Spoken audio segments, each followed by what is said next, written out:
महाभारत के इतिहास से जुड़ी न जाने कितनी ऐसी कथाएं हैं जिनका जिक्र शायद ही आपने कभी सुना होगा। कुछ ऐसी प्रेम कहानियां जो आज भी दुनिया में प्रचलित हैं और उनका उदाहरण आज भी प्रेम के संदर्भ में दिया जाता है। चाहे द्रौपदी और अर्जुन की प्रेम कहानी का जिक्र हो या फिर दुर्योधन के प्रेम में गांधारी का आंखों में पट्टी बांधना हो, ऐसी न जाने कितनी प्रेम कहानियां हैं जो महाभारत काल से प्रचलित हैं। नमस्कार और स्वागत है आपका द स्टोरीज ऑफ भारत में।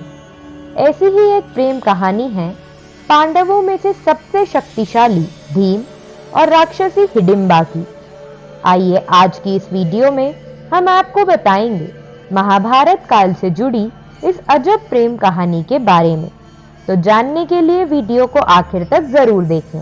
एक बार जब लाक्षागृह के जलने के बाद पांडव जंगलों में छिपकर रहने लगे थे, उस समय एक रात सभी पांडव भाई और कुंती एक वृक्ष के नीचे विश्राम कर रहे थे और भीम हमेशा की तरह सबकी रखवाली कर रहे थे।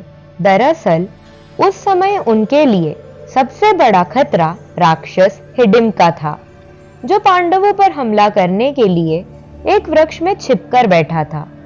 हिडिंबा मानव रक्त पीने का इच्छुक था और उसकी बहन, जिसका नाम हिडिंबा था, उनको हिडिंबा से आदेश मिला कि वो मानव रक्त का प्यासा है, इसलिए उसके लिए मानव रक्त ले आए।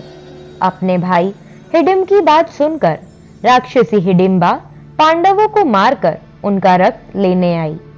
लेकिन वहां पहुंचने के बाद भीम को जगा हुआ देखकर हिडिंबा उनके रूप पर मोहित हो गई और उन्हें भीम से प्रेम हो गया। हिडिंबा जब भीम पर मोहित हो गई, तब उसने भीम के सामने शादी का प्रस्ताव रखते हुए उन्हें बताया कि यह पूरा क्षेत्र उनके भाई हिडिंबा का है, जो एक खतरनाक राक्षस हैं। हिडिंबा ने भीम से उस जगह को छोड़कर दूर बसने की बात की, लेकिन भीम ने अपने भाइयों और माता कुंती से दूर जाने से मना कर दिया। उस समय हिडिंबा वहां आ गया और भीम ने युद्ध में उसे परास्त कर दिया। यही नहीं, भीम ने राक्षस का वध कर दिया और हिडिंबा से भी यही कहा कि वह एक राक्षसी है और उसका विश्वास करना असंभव हो और उसे भी मौत देनी चाहिए। लेकिन युधिष्ठिर और माता कुंती ने भीम को समझाया कि स्त्री किसी भी रूप में क्यों ना हो, उसका अपमान नहीं करना चाहिए। इसके बाद हिडिंबा ने कुंती से प्रार्थना करते हुए कहा कि वो भीम को पति बनाना चाहती हैं। भीम ने इस बात की स्वीकृति दी, लेकिन उन्होंने यह भी कहा कि वह दोनों तब तक ही साथ हैं जब तक उन्हें एक पुत्र न हो जाए। हिडिंबा और भीम को एक पुत्र की प्राप्ति हुई, जिसका नाम घटोत्कच पड़ा। उसके ऐसे नाम पड़ने का कारण था कि वह जन्म से ही केशहीन था। इस वीर ने महाभारत के 14वें दिन ही संग्राम मचा दिया और कौरव सेना डरकर भागने लगी। उस समय कर्ण ने इंद्र से मिली शक्ति का प्रयोग करके भीम के पुत्र घटोत्कच का वध कर दिया।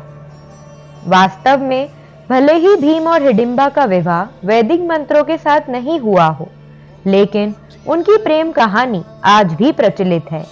अगर आपको भी ये कहानी पसंद आई हो तो इस वीडियो को लाइक और शेयर करें। हमारे चैनल को सब्सक्राइब करें। धन्यवाद।